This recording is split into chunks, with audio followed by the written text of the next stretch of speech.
Et tout de suite, on retrouve Romane pour une chronique. Aujourd'hui, c'est sur un film.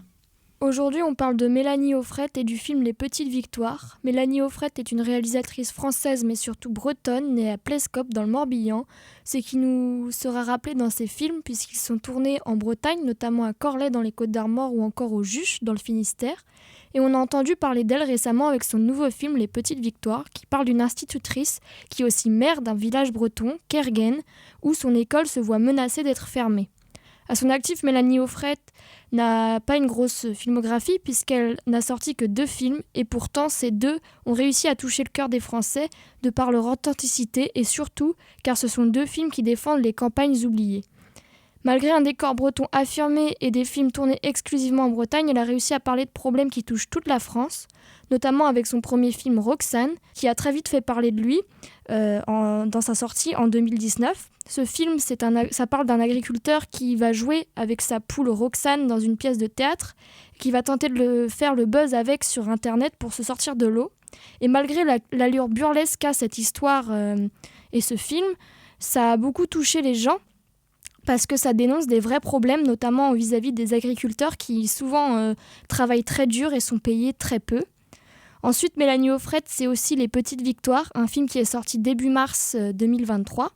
Ce film, il m'a particulièrement touchée parce qu'il est beau et surtout humaniste. On voit dedans un partage de savoir, un partage humain et une empathie. Et ça dénonce encore une fois un problème qui est souvent subi par nos villages.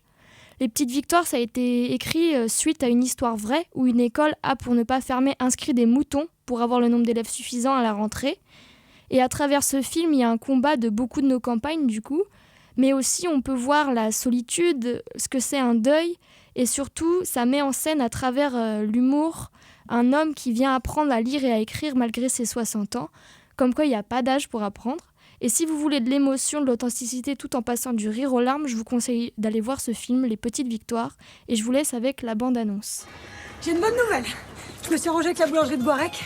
On peut vendre leur pain ici. Ah, je conteste pas, Alice, mais pourquoi on rouvre pas le bistrot? Je crois qu'on détient le record départemental de retraite permis par habitant. Tu l'as toujours, ta tireuse? Qu'est-ce que je vois, Madame le maire? Qui est enterré à côté de mon Marcel? Cette garce de Georgette Moreau. Et alors? Elle a toujours tourné autour de mon mari. Bordel, il y a un trou comme ça dans la chaussée. On attend son tour. Oh, ta gueule, la cocu. J'ai failli esquinter ma bagnole, faut me réparer ça. Allez, on range les vélos. Oh non! Mais qu'est-ce que vous faites là? Je vais apprendre. Pourquoi tu sais pas lire? C'est jamais rentré dans ma tête et puis après j'ai oublié. A, U. Non. AU, ça fait O. Bah non, ça fait AU. Ah non, ça fait O. Et PH, ça fait F. Non, tu déconnes. Non. Vous venez d'entendre donc un extrait de la bande-annonce des Petites Victoires et merci Romane pour cette chronique.